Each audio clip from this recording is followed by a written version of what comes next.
व अम्मा मा यनफ़उन नास फ़यमकुज़ु फ़िल अर्ज़ सदक़ल्लाहुल अज़ीम। दयार इश्क में अपना मुकाम पैदा कर, दयार इश्क में अपना मुकाम पैदा कर, नया ज़माना नए सुबह शाम पैदा कर। खुदा अगर दिल फितरत शनास दे तुझको, खुदा अगर दिल फितरत शनास दे तुझको, सुकूत लाला वो गुल से कलाम पैदा कर। आज हम बहुत अहम नशिस्त के लिए यहाँ जमा हैं। एक बेहतरीन शाम में आप लोगों की आमद से और हसीन हो गई है, और हम देख रहे हैं कि एक घंटे के इस मुख्तसर प्रोग्राम के लिए बहुत दूर दराज से यहाँ पर लोग तशरीफ़ फरमाए। सबसे पहले डिस्क्लेमर मैं ये दूँ कि मैं मोटिवेशनल स्पीकर नहीं हूँ। मैं जिस आइडियोलॉजी को आपके सामने बयान कर रहा हूँ उसका मैं एग्जाम्पल हूँ। पिछले 40 साल से मेरे स्टडी का और रिसर्च का सिर्फ एक सब्जेक्ट रहा कि ज़िंदगी आसान कैसी हो, ज़िंदगी कामयाब कैसी हो, और ज़िंदगी और लोगों के लिए मुफीद कैसी हो, फ़ायदेमंद कैसी। मुझे क्या करना है, इतना बड़ा समंदर के माफिक इल्म है दुनिया में, मैं कहाँ तक जमा करूँगा, मेरा क्या लेना देना है। मेरा मकसद तो इतना है कि, और इस लिहाज से मुझे हज़ारों किताबें पढ़ने का मौका मिला। दुनिया भर के बेहतरीन राइटर्स को पढ़ने का मुझे मौका मिला, और वो सारा जो 40 साल का मेरा नॉलेज है मैं आपको सिर्फ 40 मिनट में आपके सामने रखूँगा। तो सबसे पहली बात ये है कि हम 2025 का आगाज़ करने जा रहे हैं। 2025 में लोग अब क्या करेंगे, 31 मनाएंगे। अब मेरा सवाल ये पैदा होता है कि आप क्या खुशी में 31 मना रहे हैं और क्या खुशी में आप अगले साल का इंतज़ार कर रहे हैं। कोई लॉजिक नहीं। लेकिन हम यूरोपियंस के इतने मोतकिद हो गए कि हम बगैर सोचे समझे उनको फॉलो करते हैं। हमारे पास कोई लॉजिक ही नहीं फॉलो करने का। मैं किसी और मौके से बताऊंगा, अभी मौका नहीं है। अब मैं शुरू इससे पहले ये करूंगा, मैं सवाल पूछूंगा ये देखने के लिए कि आप है भी क्या नहीं हॉल में मौजूद। सबसे पहले ये बताएं, मैं आपको एक खुशखबरी देना चाहता हूं, एक अच्छी खबर देना चाहता हूं और एक बहुत बुरी खबर देना चाहता हूं। बुरी खबर ये है कि दुनिया में सिर्फ 3% लोग सक्सेस होते हैं और 97% लोग फेल होते हैं। और अच्छी खबर ये है कि आज आप उन 3% लोगों में शामिल होने जा रहे हैं।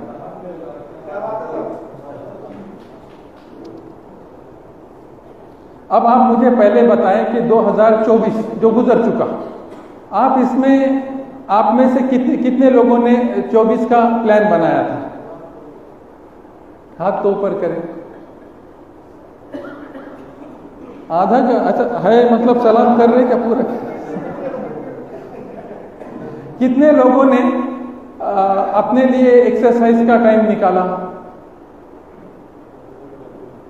कितने लोगों ने अपनी हॉबी परस्यू की? कितने लोगों ने कुछ नया सीखा? कितने लोगों ने अगली लेवल में जाने की कोशिश की? और कितने लोग 2024 से मुतमईन रहे? अच्छा चलिए, आपने प्लान किया था, आप बताएं कि 2024 में आप कितने प्रतिशत कामयाब रहे। अभी सवाल पैदा ये होता है कि सक्सेस कहते किसको है? बैठिए ना। सक्सेस का मतलब है प्लान डिवाइडेड बाय अचीवमेंट, है ना। अगर प्लान ही नहीं है तो सक्सेस कहाँ से आएगा? उसके लिए एक पूरा प्रोग्राम चाहिए कि हमने ये बनाया था और इतना इतना इतना इतना हम कामयाब रहे, ठीक। उसके बाद हमारे पास एग्जैक्ट रेशो आएगा कि हम जिंदगी के किस मोड़ पर कितने कितने कामयाब रहे। अपने एबिलिटी को, उसके पोटेंशियल को उसके एक्सट्रीम पर पहुंचाना। इस्लाम का आने का क्या मतलब है? इस्लाम के आने का मतलब ये है, ये जो वे ऑफ लाइफ है वो सिर्फ इसलिए आया है कि आपको आपके पूरे एबिलिटी के बुलंदियों पे पहुंचाए। यही तो मतलब है ना। और तीसरा है कि सोइंग सीड फॉर अदर। ये तो अधूरी बात हो गई कि आप बहुत अच्छे हो गए, आप बहुत सयाने सयाने अपनी अपनी जगह पर हो गए। अगली बात तो ये है कि आप इंसानियत के लिए कितने फायदेमंद साबित हो, इंसानों के लिए, पूरे इंसानों के लिए कितने फायदेमंद साबित हो। एक मिनट,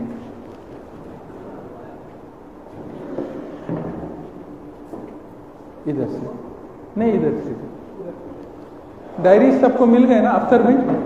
इधर डायरी और पेन रखें, इधर है। एजाज भाई जरा देखिए, पीछे नहीं है डायरी,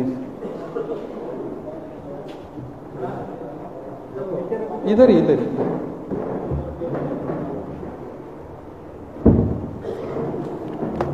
ओके।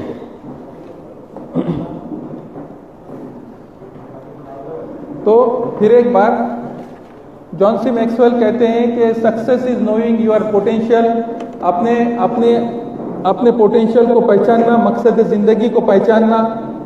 दूसरा उनका कहना यह है कि अपने सलाहियतों को, कुव्वतों को उसके एक्सट्रीम तक पहुंचाना। और तीसरा यह है कि अपने ये सारी चीजों की फायदा इंसानियत को पहुंचाना। बस कामयाबी कोशिशों का नाम नहीं है। आप मेरी बात लिखते चले। आपने अब तक ये सुना होगा कि कामयाबी कोशिशों से कामयाबी मिलती है, ये अधूरी बात है। पूरी बात यह है कि डायरेक्शनल, डिसिप्लिन और डेडिकेटेड कोशिशों से कामयाबी मिलती है। डायरेक्शनल, डिसिप्लिन और डेडिकेटेड कोशिशों से ही कामयाबी मिलती है। कामयाबी ये बहुत स्मार्ट और सेंसिबल एफर्ट का नाम है, वरना तो मजदूर भी गड़े खोदते रहते दिन भर। तो अगर मेहनत से मिलता तो वो भी बहुत बड़े हो जाते हैं। अब अपने इस प्रोग्राम की सबसे पहली चीज जो सबको बहुत अच्छे से समझनी है वो है कि फॉर्मेट योर कंप्यूटर। इंसानी दिमाग एक कंप्यूटर के मानिंद है। कंप्यूटर जितना फाइल होंगी उतनी लोड पर आएगा, हैंग होगा, है ना। इंसानी दिमाग भी एक कंप्यूटर के मानिंद इस तरह से है कि जब तक आप उसमें भरते जाएंगे, कचरा भरते जाएंगे, उसको कभी साफ ही नहीं करेंगे तो वो लोड पे आएगा और हैंग होगा। मुझे बताएं कि घर का कचरा अगर साफ नहीं किया गया तो क्या होगा?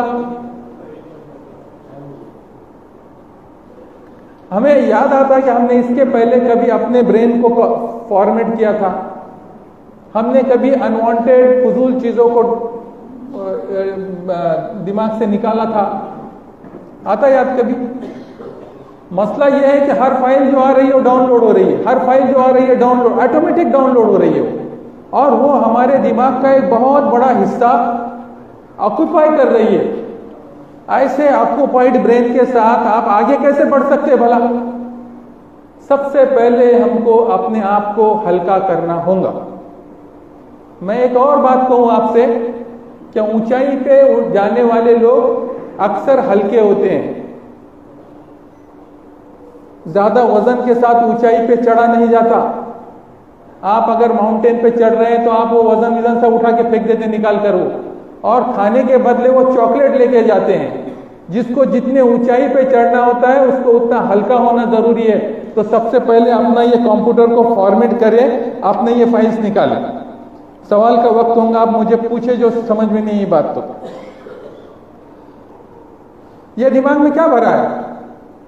ये दिमाग में सारी दुनिया भरी है। इतने छोटे दिमाग में अमेरिका से लेके तो चाइना तक, दिल्ली से लेके महाराष्ट्र तक कितने फाइल डाउनलोड है रोज, कितने फाइल डाउनलोड है रहे। ये सिर्फ डाउनलोड हो रहे हैं, इसको निकालने का हमारे पास कोई प्रोविजन नहीं है। इसलिए हम सारे दुनिया का दर्द लेकर बैठे हैं और कुछ भी काम के नहीं कर रहे। आप ये कहेंगे कि ये फजूल चीजें कौन सी होती है? हमने कहा कि फजूल चीजें मत ये करो। तो कुरान ने बेहतरीन इस्तिलाह की, बेहतरीन। सूरह मोमिनून की एक छोटा सा टुकड़ा है, अनिल लग़विल मुरिज़ून, बस कि वो जो जन्नत में जाने वाले लोग हैं वो कोई फजूल काम नहीं करते, कोई फजूल काम नहीं करते। फजूल काम किसको कहा, लगाओ किसको कहा, इर्रिलेवेंट, जो ना तुम्हारे दीन का काम का है ना दुनिया का, चाहे कितना भी इंपॉर्टेंट और कितना भी भला काम हो, कोई मतलब नहीं तुम्हारा, तुम्हारे मिशन से अगर अलाइन नहीं करता तुम्हारे लिए सब बेकार है। इतनी बड़ी दुनिया में, इतने बड़े नॉलेज में क्या क्या नॉलेज रखेंगे आप? लोग डिस्कवरी देखते हैं, नहीं हमारा बच्चा इंफॉर्मेशन के वास्ते डिस्कवरी देख रहा है। हमारे एक दोस्त ने कहा कि ये देख रहा है हेलीकॉप्टर को दुरुस्त करना। बोले हमारा बच्चा बहुत नॉलेज इंफॉर्मेशन जमा कर रहा है।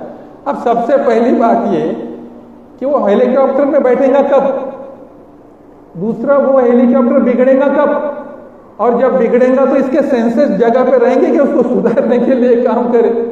ऐसे दूर के पॉसिबिलिटीज को हम क्यों जमा कर करके अपने दिमाग को खराब कर रहे हैं? मिसाल के तौर पर मेरे दोस्त हैं डॉक्टर फारूक लोखंडे, बंबई के सबसे बड़े न्यूरोलॉजिस्ट में से एक है। अगर मैं दिन में से 4 भेजे निकालते हैं बाहर, मैं अगर कहूं कि मुझे भी डॉक्टर साहब सिखा दो ना, तो डॉक्टर साहब मुझे सिखा भी दे, मैं 6 महीने में सीख भी जाऊं। लेकिन आप मुझे बताएं कि इसमें से कौन बंदा ऐसा है जो मेरे पास उसके ब्रेन का ऑपरेशन करने आएगा? आप तो बहुत दूर की बात है, मेरे घर वाले भी नहीं आएंगे, बोलेंगे ठीक है अपनी जगह पे रहो। मैं ये नॉलेज जमा करके क्या कर रहा हूं? हमें ये बात सोचनी चाहिए कि हम क्या चीजों को जमा कर रहे हैं और ये कितनी हमारे जिंदगी से, हमारे मिशन से रिलेवेंट है। क्या मेरे पास नूह अलैहिस्सलाम के जैसे 950 साल है कि मैं ये सारे नॉलेज जमा करते बैठूं जो मेरे लिए कोई फायदे के नहीं है, कोई इंफॉर्मेशन फायदे की नहीं है, जो कि आपके मिशन से, आपके मकसद जिंदगी से ताल्लुक नहीं रखती। एक बार हारून रशीद के दरबार में एक आदमी गया। पहले जमाने में जो अवार्ड वगैरह होते थे ना, ऐसे जैसे अपने पास के अवार्ड्स, तो वैसे नहीं होते थे वहां पे जो भी कुछ होता था तो वो बादशाह के सामने प्रेजेंट करता था। एक आदमी गया, उसने 12 साल की मेहनत के बाद आंख मूछ के दूर से सुई के नाके में तागा पुरोने का, फेंक के दूर से पुराना होता, इम्पॉसिबल के करीब बात है इतनी दूर। ऐसा यहाँ तो जल्दी से सुई दिखी तो नहीं होता, तो वो दूर से आंख बंद करके मारता था। अब उसने बादशाह सलामत के सामने वो किया, अपना प्रेजेंटेशन किया, कितना बड़ा काम था, वो सब हैरत में रह गए दरबारी, क्या जबरदस्त काम है, 12 साल की मेहनत। तो बादशाह ने उसको 1 दिनार दिया। वो गया निकल के, जाते जाते कुछ बुदबुदाने लगा। हारून रशीद ने कहा इधर क्या बात, आप नाराज दिख रहे हो? बोले हाँ मैं नाराज हूं। बादशाह सलामत 12 साल और आपने मुझे 1 दिनार दिया, उसको 100 कोड़े मारो। बोले बेवकूफ आदमी को, इसने अपने जिंदगी का इतना कीमती वक्त बोले ये ऐसे फालतू काम में डाला, काश ये काम किसी अच्छे कंस्ट्रक्टिव काम में डालता तो क्या होता, इसको 100 कोड़े मारो। तो क्या हम 100 कोड़े खाने के जैसे लोग नहीं बचे क्या? हमारे सारे रिलेवेंट नॉलेज जमा कर करके अपने दिमाग को भर रहे हैं। उर्दू में एक बहुत बेहतरीन कहावत है, कुव्वत नाम है अपने सलाहियतों को मुज्तमा करने का। कुव्वत नाम है अपने सलाहियतों को मुज्तमा करने का। Power is name of the to organise your all the abilities. कुव्वत नाम है अपने सलाहियतों को मुनज़्ज़म करने का, और कमजोरी नाम है अपने सलाहियतों को मुंतशर करने का। जैक ऑफ ऑल और मास्टर ऑफ नन, सुबह से शाम तक सारी मालूमात है और किसी चीज में एक्सपर्ट नहीं, किसी चीज पे फोकस नहीं, और जमा कर रहे हैं सारी दुनिया की चीजें हम। तो सबसे पहली चीज हम अपने कंप्यूटर को फॉर्मेट करेंगे। फॉर्मेट ऐसे करेंगे कि आपको सबसे डिफिकल्ट चीज अगर दुनिया में कोई है, आप एक बार जाके प्राइम मिनिस्टर से मिल सकते हैं साहब, लेकिन सबसे डिफिकल्ट चीज अपने आप से मिलना है। आत्मचिंतन कहते हैं उसको, खुद एहतिसाबी कहते हैं, इंट्रोस्पेक्शन कहते हैं। ये उस वक्त होता है जब बाहर के सारे चीजें आप बंद कर देते हैं, आंख कान सब बंद कर देते हैं, तब आप भीतर घुस सकते हैं। आप इसके पहले कब गए थे अंदर, कब अपने आप से मिले, कब खुद एहतिसाबी है ना? तो अब जब आप करेंगे तो फिर पूरा डेटा निकालेंगे, ये क्या चीज थी और क्या नहीं थी, और जरूरी था क्या नहीं था। कहीं ऐसा ना हो कि बिस्तर मर्ग पे जाके मालूम हो कि सारी जिंदगी बेकार चली। दूसरा काम,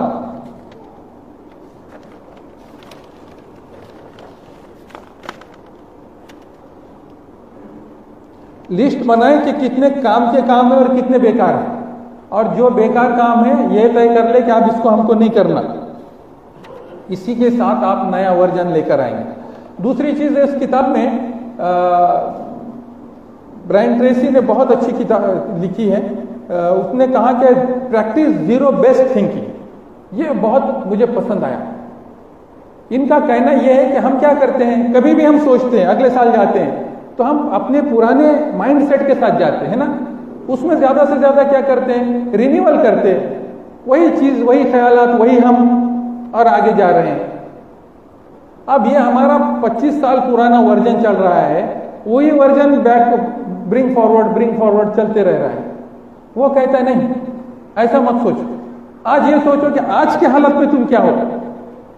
अब मैं था स्ट्रगलर, मैं 20-22 साल के, आप भी होंगे स्ट्रगलर, लेकिन वो स्ट्रगलर हमारे जहन से जाता ही नहीं।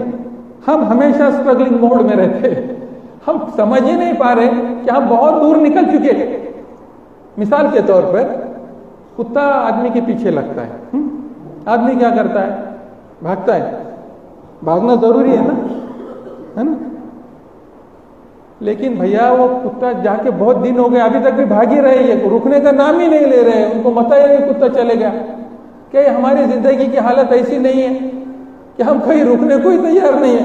हम जो फेज में 25 साल की उम्र में थे, 50 साल की और 55 साल की उम्र में भी उसी वो मोड पे, वो ऑटो मोड पे चले गए। अब हम दूसरा मोड नहीं ले रहे। जीरो बेस्ड थिंकिंग ये बताता है कि आज के डेट में आप क्या है बताओ। आप एनालाइज करो कि आज मेरी फाइनेंशियल पोजीशन क्या है, क्या मुझे इतनी भागने की जरूरत है, क्या मुझे इतनी कॉम्प्रोमाइज करने की जरूरत है। मैं फैमिली से आज, पहले बच्चों के लिए करता था, सारे बच्चे अमेरिका, इटली उधर चले गए, अब मैं क्या कर रहा हूं, किसके लिए कर रहा हूं, आखिर किसके लिए कर रहा हूं। मैं सेहत के लिए वक्त नहीं दे पाता था, आज मेरे पास बहुत वक्त है। हम सोच ही नहीं पा रहे। तो वो कहता है कि आप जीरो, आपके बिलीफ चेंज हो गए, आपके सर्कमस्टांसेस चेंज हो गए, एवरीथिंग इज चेंज, तो आपका माइंडसेट चेंज होना चाहिए। आप देखिए बड़े बड़े लोग हैं, आज भी पुराने गाड़े की बात करते हो। आज भी हम अगर किसी रिक्शा स्टैंड पे जाते हैं तो वो 20 रुपये बोलता है तो हम 15 रुपये बोलते हैं और उसके वास्ते 5 मिनट खत्म कर देते, जबकि हमारे 5 मिनट 5,000 रुपये कीमत के हैं। लेकिन हमारा माइंडसेट है जो पुराना था, जो हर बात में बार्गेनिंग करता था, हम उससे निकल ही नहीं पाए। तो प्रैक्टिस जीरो माइंडसेट। दूसरी चीज आप लिख रहे हैं ना, इसके लिए एक बहुत बेहतरीन किताब है, जैक कैनफील्ड की किताब, बहुत मशहूर किताब है कि जो हमारे एज के लोग हैं कि हम इस माइंडसेट को कैसे ट्रांसफर करें, है ना। बहुत जल्दी इंसान का सबसे बड़ी प्रॉब्लम क्या है, वो अपने माइंड को ट्रांसफॉर्म नहीं करता। बहुत मुश्किल है उसको ट्रांसफॉर्म करना, हटता ही नहीं जगह पर से। कसम खाई हुई है कि हमको हटना ही नहीं है, मैं उसी माइंडसेट से रहूंगा। जबकि सारी की सारी चेंज होने के बाद भी आप देखो, लोग बड़े बड़े स्टेटस की पोजीशन पे जाने के बाद चमचे चुराते। अभी बीच में न्यूज आई थी कि वो बाहर कंट्री में वो लोग हमारे लोगों को बैग चेक कर रहे हैं, क्योंकि हमारे लोग वहां के साबुन, चमचे उनसे सब ले लेते बोले। स्विट्जरलैंड का कुछ न्यूज थी कमाल हो गए। हम हजारों करोड़ लाखों रुपए डाल रहे और चमचे लेके आ रहे वहां से। ओ ये लॉज वालों ने हमको जो चीजें दी है, इनके लॉज में इस्तेमाल करने दिए, घर को लेके जाने को, थोड़ी ब्रश व्रश सब लेके जाने को। तो ये हमारा माइंड सेट है। जैक कैनफील्ड की किताब है हाउ टू गेट फ्रॉम, लिख रहे हैं ना, how to get from where are you and where you want to go. पढ़ने की काबिल किताब है। मुझे साल भर आपने बहुत काम को लगाया, अब मैं पूरे साल भर इंशाल्लाह आपको ऐसा काम को लगाऊंगा कि आपको फुर्सत ही नहीं मिलेगी मुझे काम को लगाने की। तीसरी चीज, analyse your fear and worries. ये जो मीडियम क्लास माइंडसेट है ना, वो हमेशा मुस्तकिल तौर पे हमको फिक्रों में रखता है। बस हम मध्यम वर्गीय लोग हैं, मतलब क्या है, हम चेहरे से पहचान सकते हैं, क्योंकि हमेशा फिक्रों में रहता है, कंटिन्यूअस फिक्र में रहता है। उसको बोलते हैं मध्यम वर्गीय। बच्ची कहां से आएंगे, ट्यूशन से आए कि नहीं आए, वो बच्ची का क्या होगा, उसका क्या होगा, उसका क्या होगा, उसका। और बचपन से हमको कितना डराया गया जी, बुढ़ा आएगा, और बुड्ढा का कौन सा बुड्ढा था, क्या मालूम शैतान आएगा, भूत आएगा, ऐसे बड़े बड़े चीजें हमारे दिमाग में डाले जो थे ही नहीं और हम उससे डरने लगे। तो वरीज जो है हमारे पास एक बहुत बड़ा, मैंने ये बार बहुत अच्छा काम किया मेरे वरीज पे। मैंने बोला आज तो अब मैं देखता, बहुत हो गया। मैंने कहा क्या है, चलो देखते हैं आज क्या क्या फिक्र है, चलो लिख लेते हैं हम। ये फिक्र है, मैंने उसको नोट किया, चलो ये फिक्र है। उसमें से 90% अनरियलिस्टिक। हम जिस दुनिया में जी रहे हैं ना सर, गुमान की दुनिया में जी रहे हैं। हकीकत दूर दूर का कुछ नहीं, कुछ होने वाला नहीं, लेकिन हम पूरी जिंदगी उसके फिक्रों में मर, पूरी जिंदगी में। आप अभी यहां से जाने के बाद आप आपके वरीज को लो और उसका पूरा पोस्टमार्टम करो। आप देखेंगे कि 90% बस वहम थे जो इनबिल्ट हमारे जहनों में डाल दिए गए। करेंगे क्या? और जब तक आप वरीज के साथ जिएंगे जिंदगी एंजॉय नहीं कर पाएंगे। आप बताओ मुझे, यहां इतने लोग बैठे, आखिरी कौन कब आपने खिलखिला कर हंसा? इतनी भी इजाजत नहीं दी जिंदगी ने क्या हम कभी खिलखिला के हंसे, जिसको कोई पैसा नहीं लगता?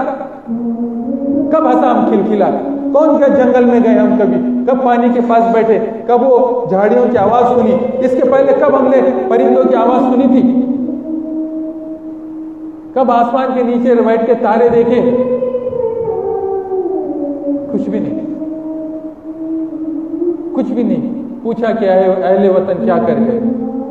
पूछा कि अहले वतन क्या कर गए? बीए किया, एमए की, नौकरी की और मर गए।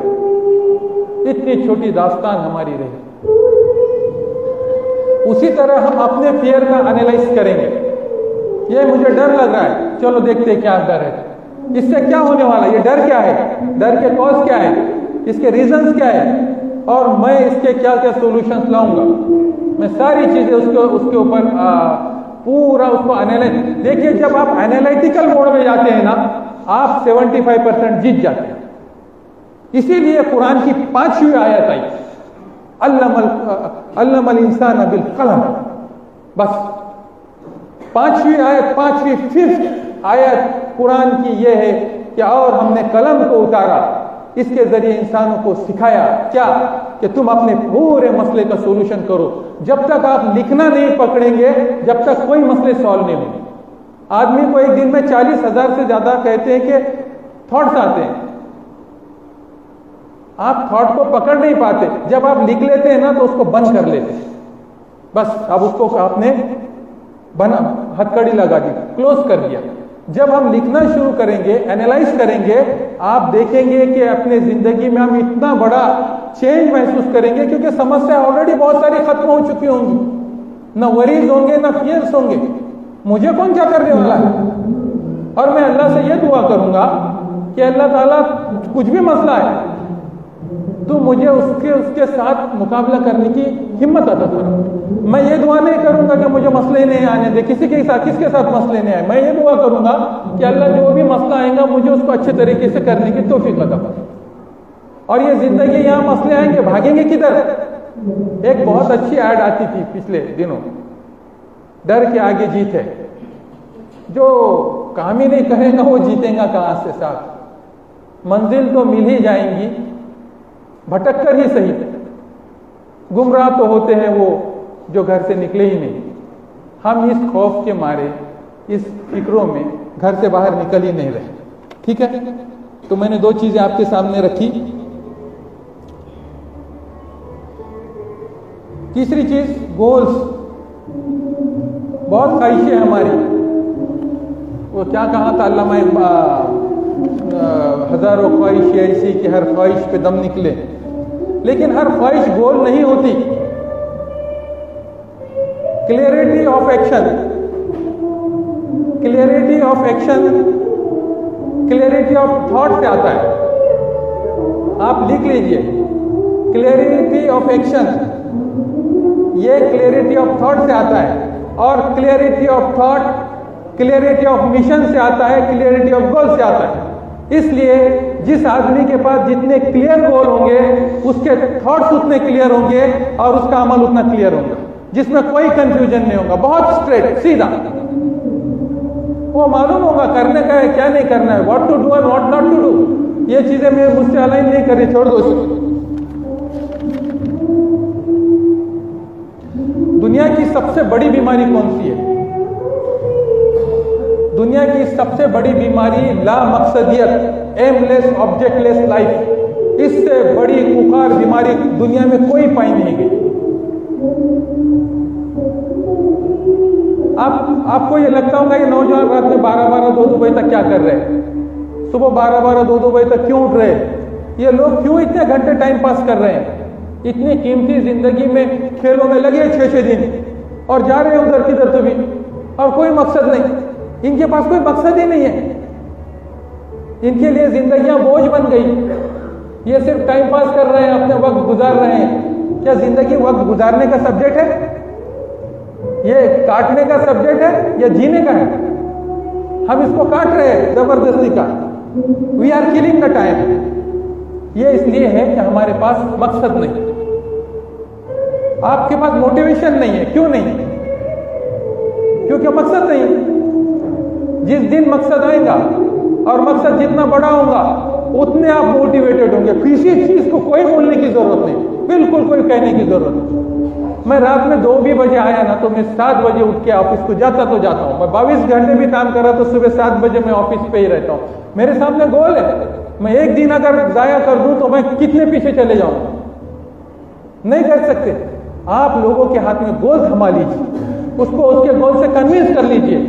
वो सेल्फ मोड पे, ऑटोमेटिक मोड पे चला जाएगा। उसको आपको बोलने की कोई जरूरत नहीं। कन्विंस दो गोल, उसको जिंदगी का मकसद समझा दीजिए और छोड़ दीजिए, बस काम करने लग जाएंगे। अब अगला सवाल ये है कि अब हम ये तय करें कि मेरे जिंदगी का क्या मकसद है। मेरे जिंदगी का क्या मकसद है? आप में से मुसलमान जो सब बैठे, मेरे भाई, हमारे नॉन मुस्लिम भी लोग बैठे, तो मुसलमान ये कहेंगे हमको जन्नत में जाना है ना? ये गोल नहीं है, मकसद नहीं है आपका, ये ख्वाहिश है। मकसद थोड़ी है ये मकसद थोड़ी होता है, ये गोल थोड़ी होता है। गोल का मतलब है जिस वक्त पे गोल आ जाता है उस वक्त पे पूरी प्रोग्रामिंग आ जाती है, उस वक्त डेडलाइन आ जाती है, उस वक्त सब कुछ आ जाता है, उसको गोल कहते हैं, है ना? उसके अचीवमेंट का प्रोग्राम आ जाता है, डेडलाइन है, सब है, सारी चीजें। जैसे कि लड़की लड़का, रिश्ते का लड़की लड़का देखने को बात में खत्म होती ना, तो लड़की देख के थोड़ी ला लेते। लड़की का मतलब है कि फिर पूरे ससुराल वाले आ गए, वो लड़की के अम्मी अब्बा आ गए, चाचा चाची आ गए, घरदार, सारी दुनिया आ गई। उस तरह गोल के साथ सारी चीजें आ जाती है। ख्वाहिश मतलब ख्वाहिश है, उसको कोई सर और पैर नहीं, बहुत हो सकती, कुछ भी हो सकती। गोल ऐसा कुछ भी नहीं हो सकता, गोल डिफाइंड होता है। तो हम ये देखेंगे कि गोल कहते किसको है आखिर? गोल रिटर्न होता है, डिफाइन होता है, अचीवेबल होता है, उसको मेजर कर सकते हैं कि हम कहाँ पहुंचे। हर वक्त हर लम्हा अपने गोल को हम नाप सकते हैं, उसको गोल कहते। ऐसा नहीं हुआ होगा, ऐसा कुछ भी, ऐसा कैसा होता? तो पहले ये तय करें कि आपका मकसद जिंदगी क्या है। ठीक है, आपको अल्लाह की रजा हासिल कर, किस तरह से? ये एक डॉक्टर साहब बैठे, इकबाल मिन्ने साहब, वो बोलेंगे ठीक है मैं अल्लाह की रजा हासिल करूंगा, मैं राइटर हूं, मैं बेहतरीन किताबें लिखूंगा, मैं इंसानियत के फायदे के इतने और इतने किताबें लिखूंगा, मैं ये और ये करूंगा और लोगों तक ये सारी बात पहुंचाऊंगा क्योंकि मैं राइटर हूं। ये हो गया इनका परफेक्ट गोल, है ना? कोई दूसरा काम करता है दवाखाने का, मैं ये दवाखाने के माध्यम से काम करूंगा, इंसानों की खिदमत करूंगा, ये करूंगा, वो करूंगा, सब करूंगा। हर आदमी के पास अपने एबिलिटी का सेट है, वो एबिलिटी के सेट के हिसाब से काम करेंगे। सभी एक जैसे काम को थोड़ी करेंगे, नहीं करेंगे ना। तो मैं काम करूंगा और मैं क्या काम करूंगा, मेरे जिंदगी का ये मकसद है और मैं इसको इस तरह से हासिल करूंगा, ये आप पहले तय करेंगे।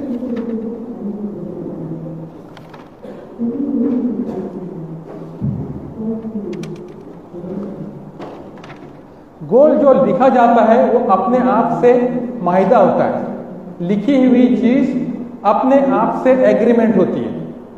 कैसे? आप जब लिखते हैं ना तो ब्रेन है ना, ब्रेन कोई भी चीज वेग नहीं सुनता। बोलता है नेताजी जैसे बहुत बात करते हैं, आप तो कितने भी डायरेक्शन देते हैं वो नहीं सुनता। वो जब तक आप उसको स्पेसिफिक ऑर्डर नहीं देते, ये करना है ऐसा, उसको कन्विंस करना पड़ता है। ये क्यों करना है, वाई, ये करने से फायदा क्या है, ये करने से नुकसान क्या है, उसको जब आप पूरी तरह से कंडीशन करते हैं ना, तो आप मजा देखिए, वो कन्विंस हो जाता है करना है। अच्छा करना है, फिर कब करना है, कैसे करना है, कितनी देर में करना है। एक अमिताभ बच्चन की पिक्चर आई थी साहब, हम करना है बोले तो करना है साहब। तो वो 2 और 2 5 नाम की पिक्चर थी। उसमें जब साहब पूछते हैं उनसे वो मुर्गी कितनी बड़ी थी, तो अमिताभ बच्चन कहते इतनी बड़ी थी साहब। क्या कहते हैं, इतनी बड़ी। जज बोलते इतनी भी बड़ी थी मुर्गी रही थी क्या, बोलते ठहरो ना, दूसरा हाथ लगाने दो ना नीचे। ये डेडलाइन है कि यहाँ डेडलाइन लगा दी कि भाई इतने देर में, अब आप कंक्लूड हो गई ना बात, मुर्गी इतनी थी ना। तो उसी तरह जब तक उसकी डेडलाइन नहीं होगी तो वो गोल मुकम्मल नहीं होगा। खाली बोलने से थोड़ी सुनता। जितनी कन्विंस आप अपने दिमाग को करेंगे उतना काम बहुत आसान होगा। उसके बाद फिर वो आपको रिमाइंड करते चलेंगे, आपने बोला था ना वो काम अभी बाकी है, आप देखना करके आपको अंदर से इंस्ट्रक्शंस आएंगे कि ये काम अभी बाकी है, ये काम अभी पेंडिंग है, ये करना है। गोल्स के लिए एक सबसे बेहतरीन किताब है, ब्रायन ट्रेसी की गोल्स पढ़ लिया आप। मैं तो ये चाहता हूं कि ये किताब सिलेबस का हिस्सा बने। इतनी शानदार किताब है ब्रायन ट्रेसी की, ये हिंदी उर्दू सारी जुबानों में मौजूद है। गोल्स नाम, आप टॉप प्रायोरिटी पर ये किताब पढ़ ले, टॉप प्रायोरिटी पे पढ़ ले। अब देखो साल भर, हिंदी में भी है, हिंदी में वही है, गोल्स ही है सब तरफ। ब्रायन ट्रेसी की छोटा सा नाम है गोल्स। इसमें वो सारी मामला से डील करता है कि गोल किस तरह से बनते हैं, कैसे करना है, क्या करना है, सारी चीजें 8 दिन के अंदर ये किताब खत्म हो जानी चाहिए। मुझे कहा कि अगले जनवरी में प्रोग्राम रखते, मैंने कहा नहीं, इनको पढ़ने पढ़ाने का भी टाइम होना ना, ये प्रोग्राम बनाना है। एक बार साल शुरू हो गया तो कुछ भी नहीं करेंगे। तो ये गोल्स नाम की किताब देखो, हमारा जो एजुकेशन करिकुलम है इसमें आपको वो प्रोफेशनल, पर्सनल, फैमिली, सोशल किस तरह से बाइफरकेट करने, कैसे करने सब दे देंगे।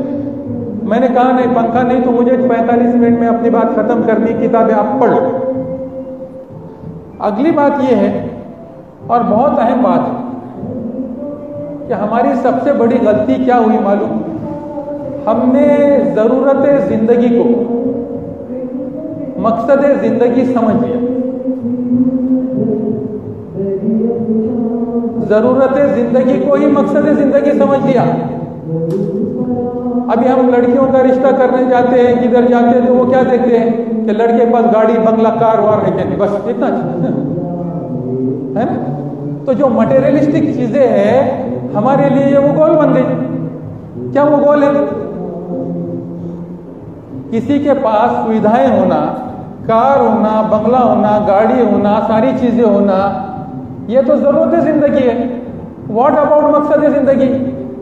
वो क्या कर रहा है उसको लेके, कुछ कर रहा है या नहीं कर रहा है? ये तो रास्ते हैं, मंजिल किधर है? हमारे मोहल्ले में हम भीड़ में रहते थे, जब एक आदमी, इसके पास कार थी अतर, और वो चलाता वलाता कुछ नहीं था, पर वो क्या करता था, रोज धो धा के साफ करता था, महीने में एक बार ओरलिंग करता था, सब देखते थे उसको। अजीब आदमी है। कहीं हमारी मिसाल उस आदमी के जैसी तो नहीं है कि हम सारी चीजों को बिल्कुल मेंटेन कर रहे हैं, लेकिन किस लिए मेंटेन कर रहे हैं? ये जिंदगी क्यों दी गई है? इसको मेंटेन करने के लिए दी गई। तो हमने जरूरत जिंदगी को मकसद जिंदगी समझ लिया, और फिर क्या हुआ, छोटी छोटी चीजें इतनी भारी हो गई कि पूछिए मत। इंटरनेशनल कंपटीशन का हिस्सा बन गई जिंदगी की चीजें। हर चीज हमारी बिल्कुल बड़े लेवल पे होने लगी। माइनर चीजें जिसका कोई मतलब, शादी के कार्ड को लोग 2-2 महीने ढूंढते, ठेके देने का कार्ड वो 2 मिनट भी नहीं देखता कोई। उसके वास्ते इधर से ला रहे कार्ड, उधर जा रहे कार्ड को, वो घर वाले जा रहे सारे रज जगह लेके। क्या कर दिया? हम जब मकसद से हट जाते हैं ना, तो जिंदगी की छोटी छोटी चीजों में अल्लाह ऐसा उलझा के रख देता है कि उधर ही रहो तुम अब कब तक भी। शादियां हो रहे, उसके वो लाने जा रहे, पर हंसी आती। वो बर्थडे का केक लेने जा रहे, सारे मिलके जा रहे, कैसा केक होगा, कैसे होंगे वो, उसके साथ कैसे होंगे, वो फूल कैसा लगाएंगे, वो कोट कैसा होगा। और दूसरी चीज, छोटे छोटे बच्चों को पढ़ना। क्या पढ़ा रहे हैं? केजी से पहले प्री केजी। अब मैंने कहा, मैं अशोका स्कूल में गया था नासिक के, मैं बोला अच्छा है, कम से कम ये डिलीवरी होते ही नहीं एडमिट कर लेते बच्चों को। कौन सी पढ़ाई है? क्या पढ़ा रहे हैं? आईएएस बना रहे हैं क्या केजी में? वो बच्चा बेचारा सुबह स्कूल में जाता है, घर में आता है, खाना खाता है, अम्मी खाना खा के खिला के उसको ट्यूशन को भेज देती है, ट्यूशन से आके मदरसा करता है। ये लॉजिक है एजुकेशन का? आप कमर्शियलाइजेशन में इतने मसरूफ हो गए कि उसको कलेक्टर और उसके और आगे की कौन सी डिग्री करे पता नहीं। हमने 10 पोस्ट ग्रेजुएशन करके भी हमको ये समझ में नहीं आया जो वो केजी के बच्चे के साथ कर रहे हैं। आप स्पॉइल कर रहे हैं, you are spoiling the children. आप उनका बचपना छीन रहे हैं, और ये एजुकेशन की सिस्टम ही नहीं। What does mean by education? Education को हमारे मराठी में कहते हैं वाचन चिंतन मनन, मतलब पढ़ना, उस पर विचार करना और उसको जहन में फिल्टर करना, एनालाइज करना। आप सिर्फ खाते जा रहे हैं, खाते जा रहे हैं, खाते जा रहे हैं, डाइजेस्ट कब होगा? ये प्रोसेस वो जानवर जुगाली करते हैं ना, उस तरह से होती है। वो खा लेता है और जब खाली वक्त मिलता है तो वो उसको निकाल के रवन करता है, फिर से स्लो चबा के खाता है। बच्चे के बाद जब खाली वक्त होता है ना, तो खाली नहीं होता, वो सब चीजें सोचता है जो पढ़ा था, उस पर वो सोचता है, विचार करता है, उस पर एनालाइज करता है।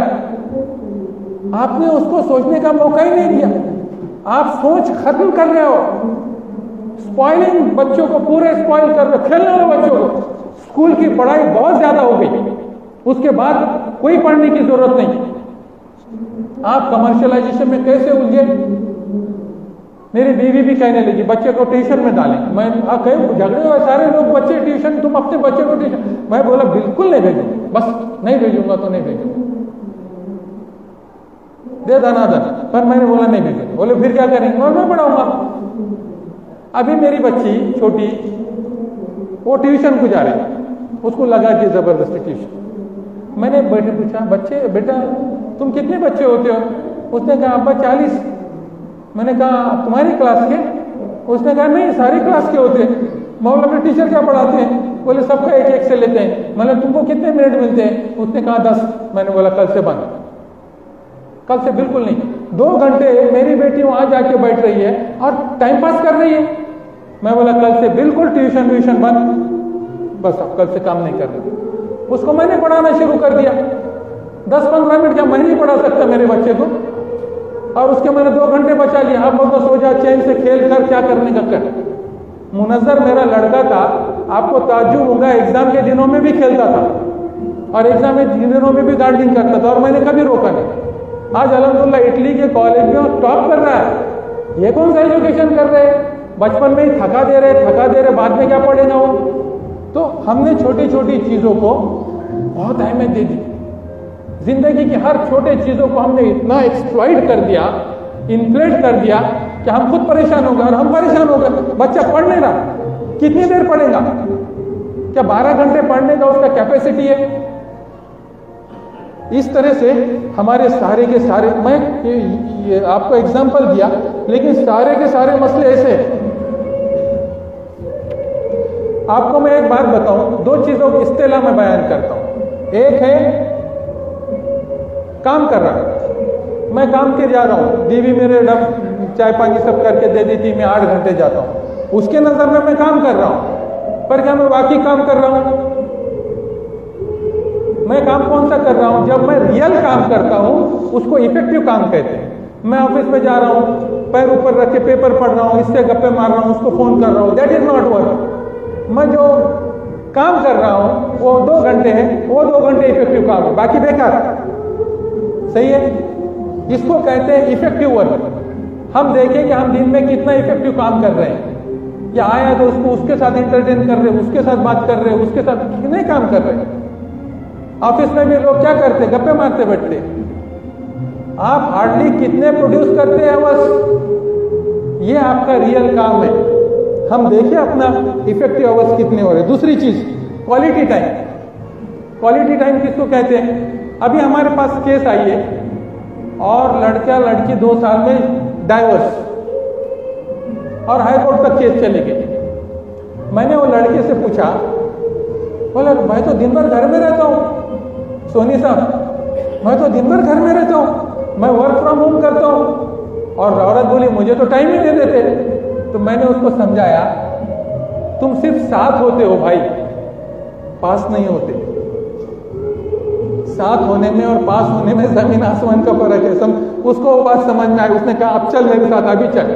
तो किससे ही खत्म हो गया। उसको सिर्फ इतना समझाना था कि साथ होने का मतलब पास होना नहीं होता, और that is called quality time. हम घर में भी बैठे और घर में नहीं है, फोन करते बैठे, इसको उसको उधर बात कर रहे, ये कोई टाइम है? घर में है कि किधर है आप? और घर में गए तो मोबाइल में वो और वो दूसरे मोबाइल में दूसरे, फिर थोड़ी घर में बैठे हैं हम।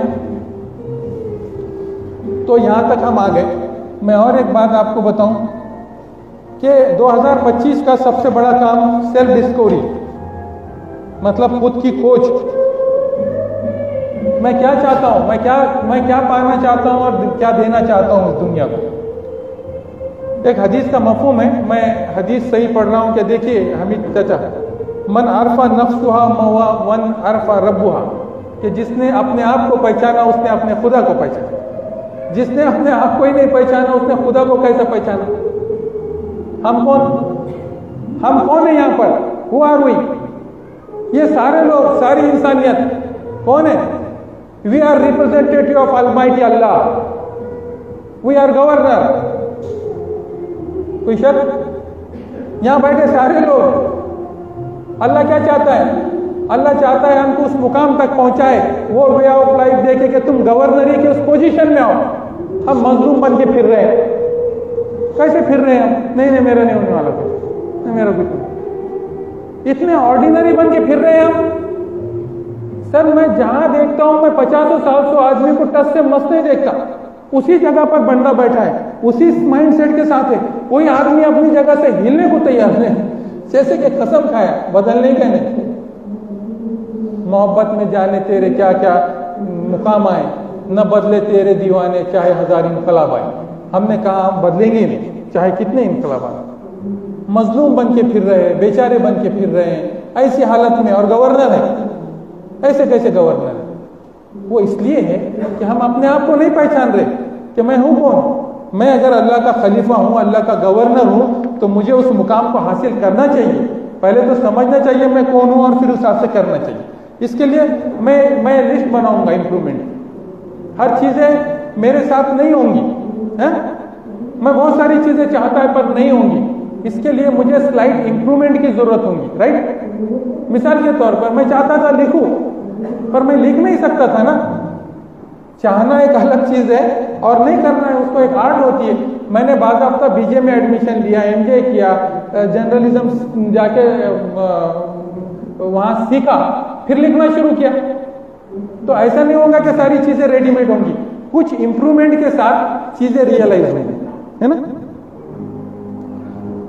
तो इस तरह से हम अपने आप में चेंज लाएं। अब हम आखिरी मुद्दे पर आते हैं कि हम प्लान 25-25 करेंगे। इसके पहले 2 चीजें बहुत इंपॉर्टेंट है। एक ये है कि एक शॉर्ट टर्म होता है और एक लॉन्ग टर्म प्लान होता है। जितना प्लान लॉन्ग टर्म होगा उतने आपके पास क्लियरिटी ऑफ थॉट्स होंगे, ठीक? जितना लंबा प्लान होगा उतना क्लियरिटी ऑफ थॉट्स होंगे। इसलिए आप अपना लंबा प्लान बनाएं। इस साल की मेरी सबसे बड़ी अचीवमेंट ये है कि मैंने अपना लॉन्ग टर्म प्लान बनाया।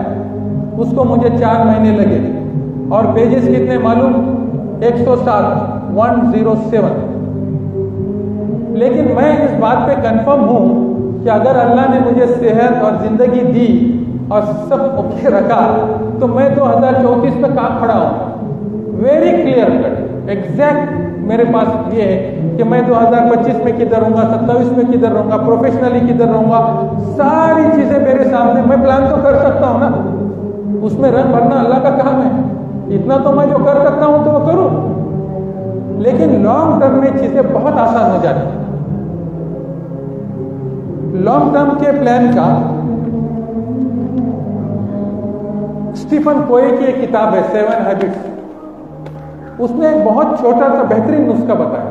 उसने कहा कैसे करें लॉन्ग टर्म प्लान की शुरुआत कैसे करेंगे।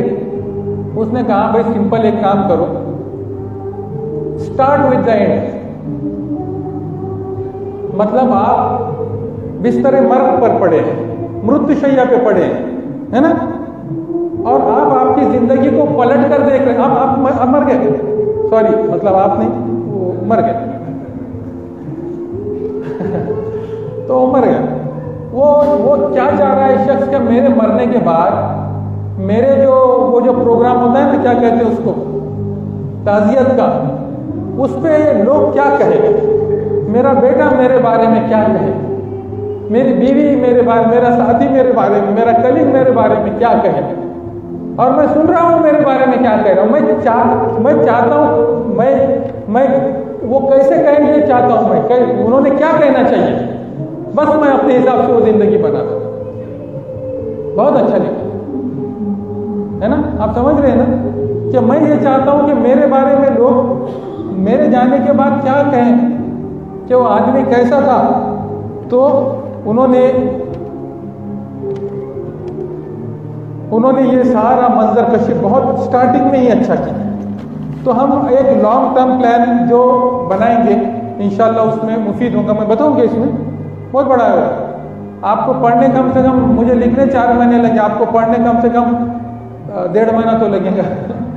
आप देख सकते हैं इसको, बताओ फास्ट करके बताओ, देखने का कि मैं आगे बढ़ूं, आगे चलिए। ओके, अब हम शॉर्ट टर्म प्लान मतलब आखिर में आते हैं अपने इस साल के प्लानिंग की तरफ कि हम 2025 में कैसी प्लानिंग करें। ठीक है, आपके अलग अलग पेशे होंगे, आप अलग अलग शोबे से ताल्लुक रखते हैं, कोई बिजनेसमैन है, कोई डॉक्टर है, सब अपने अपने। तो एक तो लाइफ होती है हमारी प्रोफेशनल लाइफ, बिजनेस लाइफ जो आप कहें, जो भी आप जिधर है। दूसरी होती है फैमिली लाइफ, तीसरी होती है हमारी पर्सनल, और चौथी होती है सोशल लाइफ। प्रोफेशनल लाइफ में सबसे पहला क्वेश्चन क्या आएगा, मैं कितना अर्न करूंगा, है ना, सीधी बात है ना।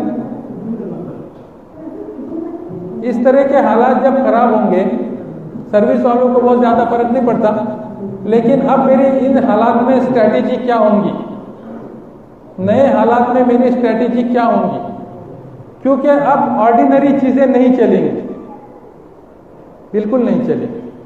आपको एक नए सेट से बहुत बहुत बड़े क्राइसिस आने वाले सामने, फाइनेंशियल क्राइसिस का हम सामना करेंगे। उस वक्त सिर्फ और सिर्फ वो लोग चलेंगे मार्केट में जिनके पास एक्स्ट्रा ऑर्डिनरी क्वालिटी होंगी।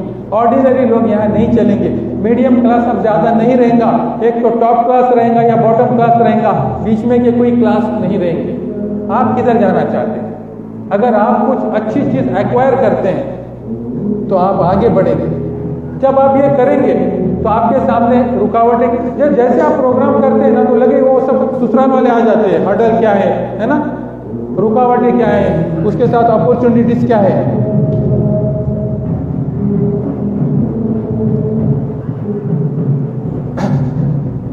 आवाज आ रहा ना आपको?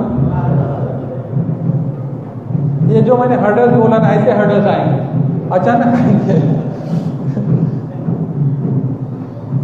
एक और बहुत बड़ी बात है कि आइंदा दिनों में आप क्या लड़ते पड़ते, हिंदू हिंदू मुसलमान मुसलमान कर रहे हैं आप।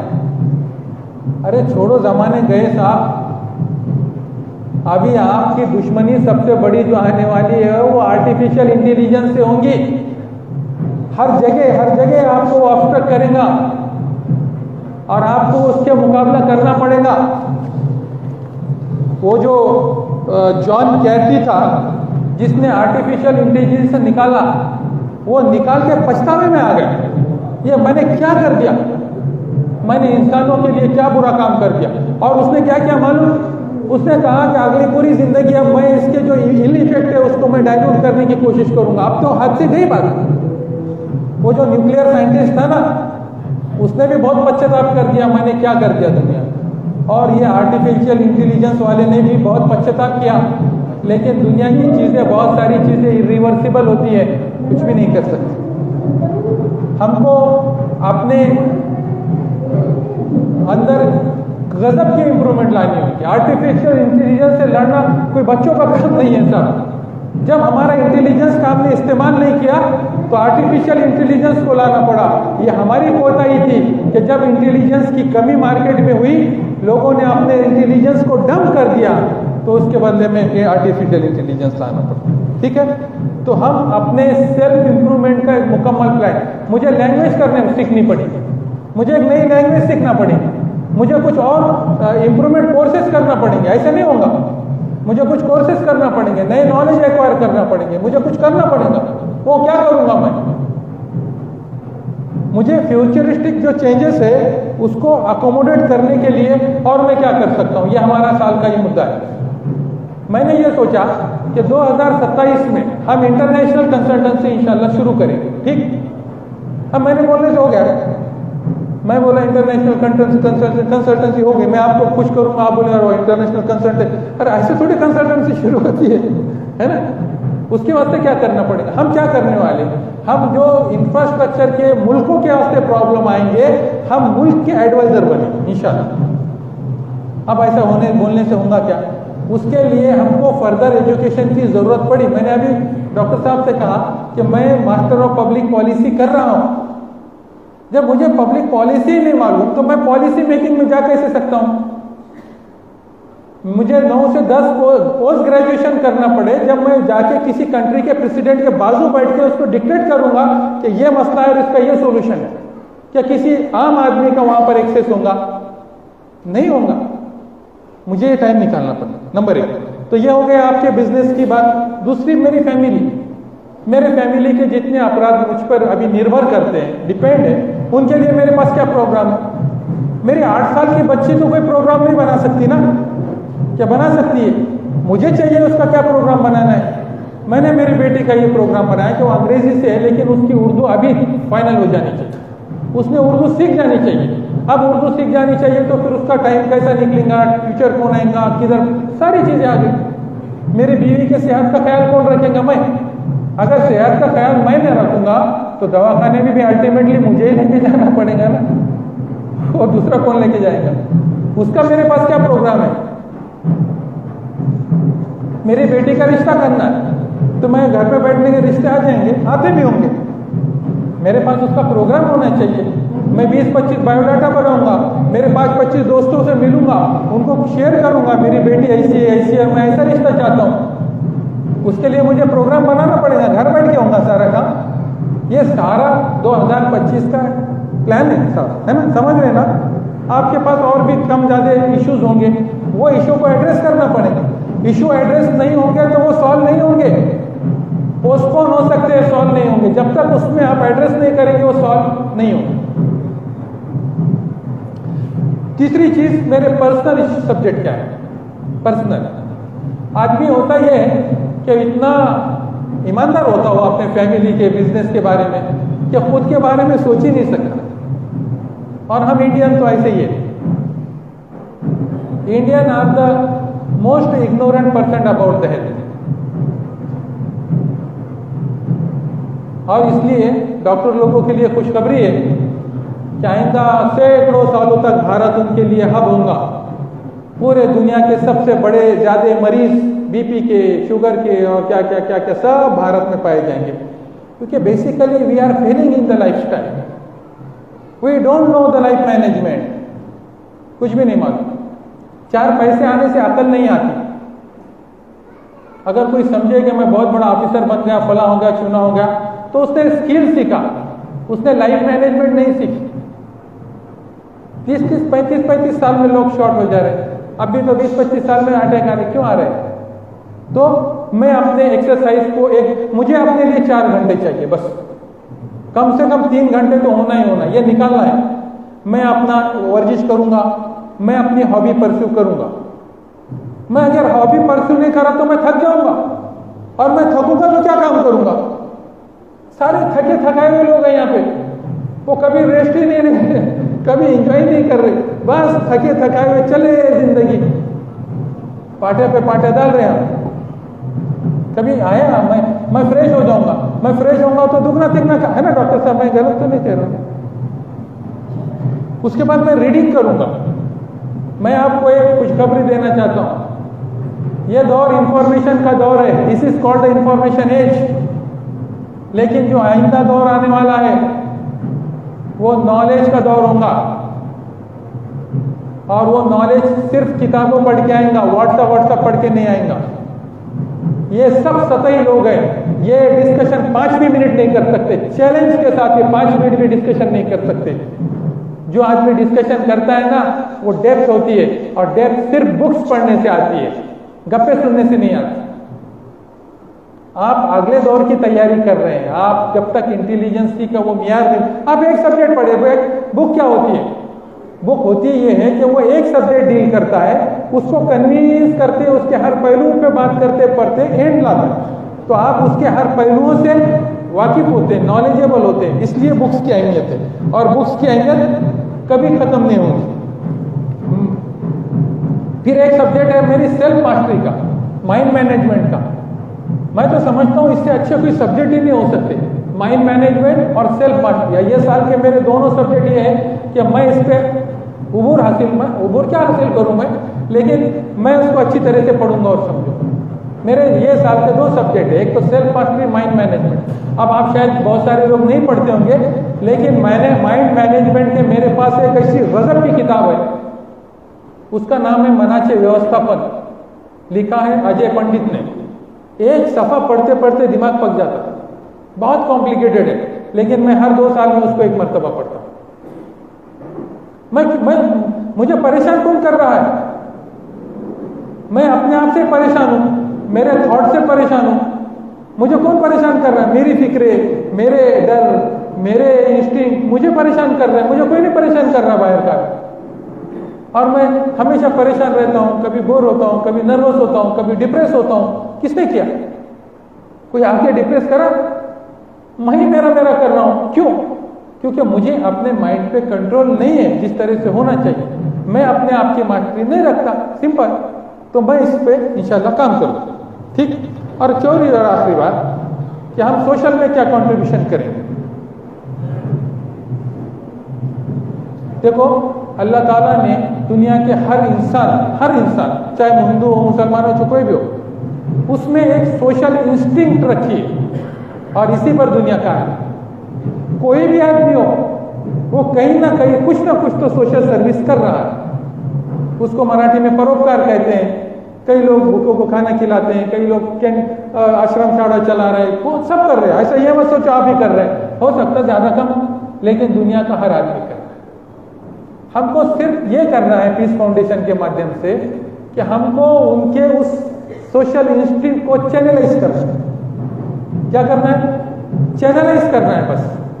मतलब कोई राइटर है तो उनको राइटर फोरम बना के एक फोरम हम कायम कर देते, चलो भाई आपको हम एक्सेस देते, आप क्या करना चाहते हो, मिलके एक प्लेटफॉर्म दे रहे। अभी डॉक्टर साहब के अध्यक्षता में 5 तारीख को पीस फाउंडेशन का राइटर फोरम कायम हो चुका। अब राइटर आएंगे, समाज उपयोगी क्या चीजें हम लिखेंगे। हम तो कोई विघातक चीज नहीं लिखते, हम समाज के तोड़ने वाली कोई चीज नहीं कहते। हमको समाज जोड़ना है, हमको मोहब्बतों के हम पैगंबर हैं, ठीक। हम क्या काम करेंगे? यहां बैठा हुआ बहुत कुछ कर सकता है। क्या कर सकता है? अभी बूढ़े हैं, रिटायर लोग हैं, क्या करेंगे?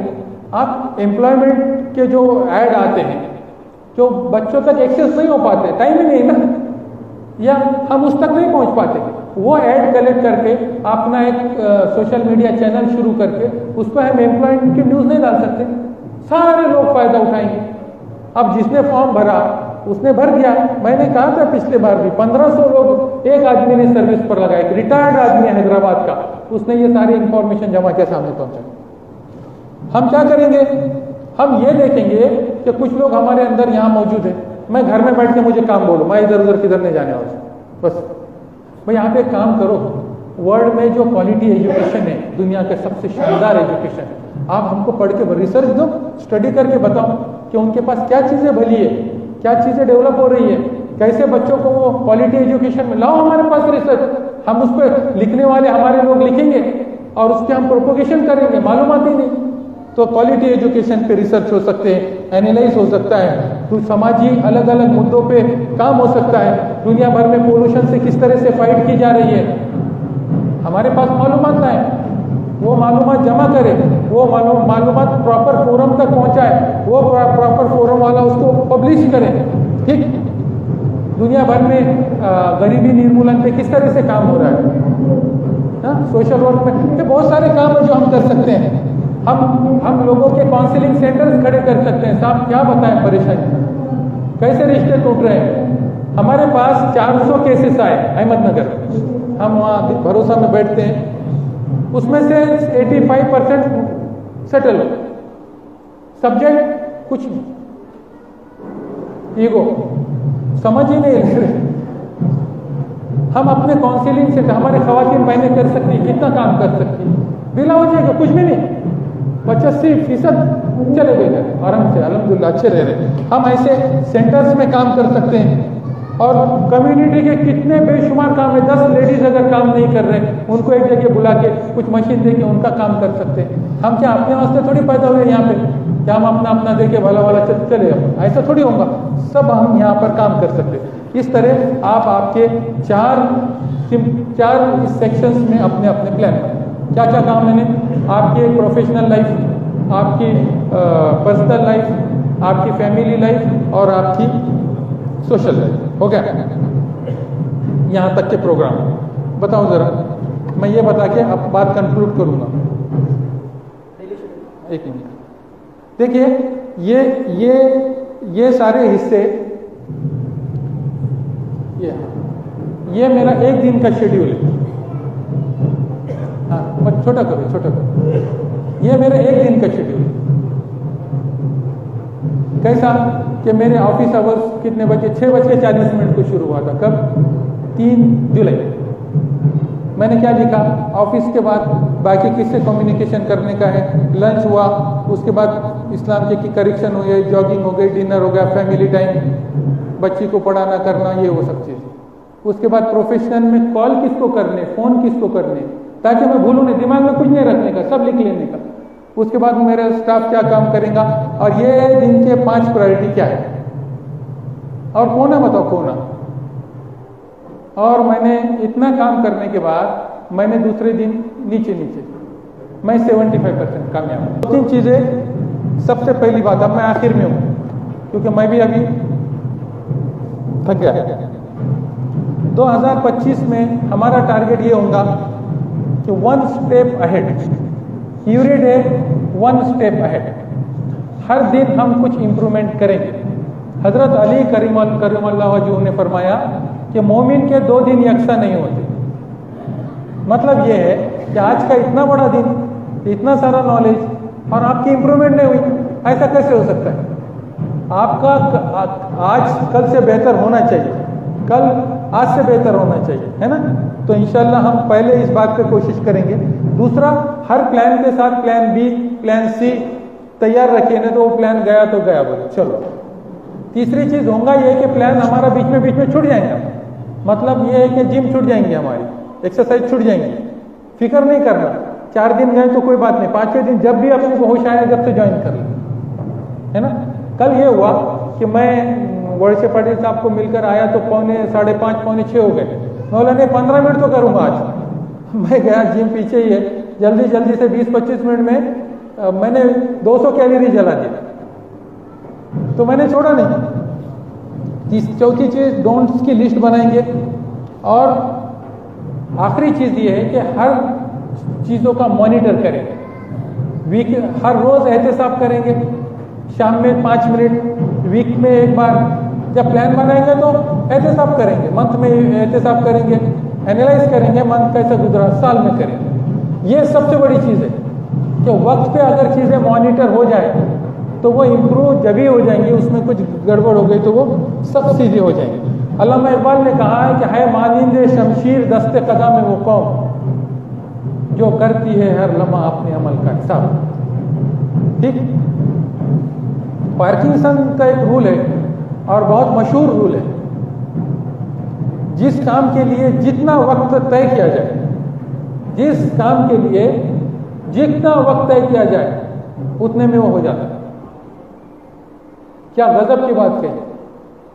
मिसाल के तौर पर हमको कितने दिन लगते हैं मीटिंगा पे मीटिंगा होते ही नहीं सब्जेक्ट, लेकिन जो शिखर परिषद होती है, समिट्स होते हैं, वो 1 घंटे में कैसे पूरे हो जाते हैं। इंटरनेशनल जो समिट्स होते हैं वो ज्यादा से ज्यादा घंटा 2 घंटे चलते हैं और इंटरनेशनल मसले सॉल्व हो जाते हैं। हमारे कौन से मसले ऐसे। हाँ, तो पार्किंसन का रूल है कि जिस काम के लिए उनको ये क्या इतनी देर में फाइनल करने का, बस अब इसके बाद कोई सबमिट नहीं होगा, किसके पास टाइम नहीं है, बस इतने में खत्म कर देता। कितनी बड़ी बात है ना। तो हम जिस चीज के लिए जितना वक्त दे उतने में वो खत्म हो जाए। ठीक, तो इंशाल्लाह सारे के सारे लोग आज से इस काम को लग जाएंगे, तकरीरें से ज़्यादा सुनना बुलाना बंद कर देंगे, है ना, अपने अपने काम में इंशाल्लाह लग जाएंगे। सबसे पहली बात तो ये है कि जब तक आदमी खुद ऑर्गेनाइज ना हो, जब तक खुद इफेक्टिव ना हो, जब तक खुद वो कुछ कारामद ना हो, दूसरों को क्या करेंगे। मसला ये है कि लोग आंखों से सुनते हैं, कानों से नहीं सुनते, आंखों से सुनते हैं। मतलब क्या, जब हमको करते हुए देखते हैं ना तो फॉलो करते हैं। मैंने क्या कहा, मैं मोटिवेशनल स्पीकर नहीं हूं, I am not motivational speaker, मैं कर रहा हूं इसलिए आप सुनने को आए हैं। हाँ, जो कर रहा है उसको देखने को आते हैं लोग, तो लोग आंखों से सुनते हैं, कानों से बहुत सुन लिए लोगों ने, बहुत प्रवचन सुन लिए, बहुत भाषण सुन लिए, लेकिन जब तक वो फील्ड में उसका एग्जीक्यूशन और उसको सक्सेस नहीं देखते तब तक वो नहीं कर पाते। तो इंशाल्लाह सारा कैडर अपने अपने ख़वातीन हज़रात, मर्द हो बूढ़े हो, किसी को छुट्टी नहीं है ना। काम की नौयत बदल सकती है, लेकिन काम तो इल्ला तुम मुस्लिमून आए थे ना निकाह की इसमें कि तुम उस हाल तक मुस्लिम रहोगे जब तक कि तुमको मौत ना आ जाए। तो हम सब उस काम के लिए बंधे हुए हैं और जल्दी से जल्दी हम मुनज़्ज़म अपने आप को करेंगे, हम एक इफेक्टिव बनेंगे समाज के लिए, सोसाइटी के लिए, इंसानियत के लिए, और एक बड़ा अजीम कारनामा हम इंशाल्लाह कर पाएंगे। ठीक, अब मैं आखिर में इस शेर के साथ अपनी बात खत्म करता हूं। जिसको सवाल पूछने का तो 15-20 मिनट में सवाल पूछ लीजिए। बेचैन दिलों को जो तस्कीन न हो जिससे वो राज बदल डालो, तस्कीन न हो जिससे वो राज बदल डालो, जो राज न रख पाए हम राज बदल डालो, जो राज न रख पाए हम राज बदल डालो।